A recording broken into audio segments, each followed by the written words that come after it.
Hello， 我是大梦梦。大家催更很久的冰箱收纳盒分享来喽，都是我自己在用的，全绿色分享。话不多说，赶快开始吧。首先是这一款，最近用的还挺多的，4分格设计特别实用，分装冷冻的食物就不怕粘在一起了。盖子很软，冷冻冷藏都 OK， 不用的时候就这样叠放在一起，不占空间。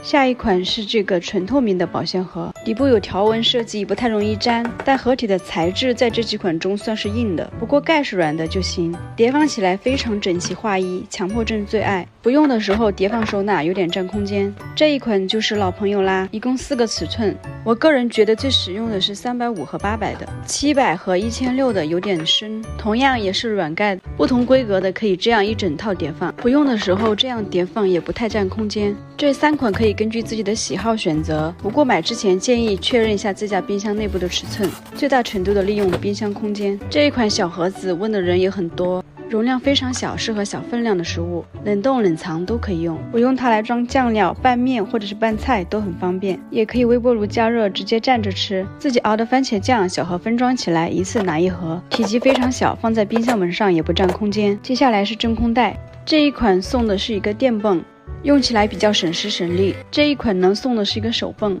用起来的话稍微有点费劲，我现在用的比较少了。这是我常用的几款保鲜袋，都是可以重复使用的。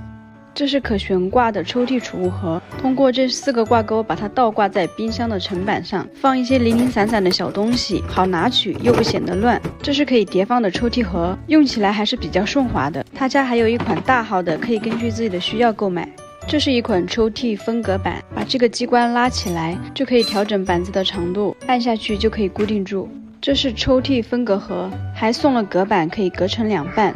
冰箱抽屉比较大，放东西容易乱，也不好拿取。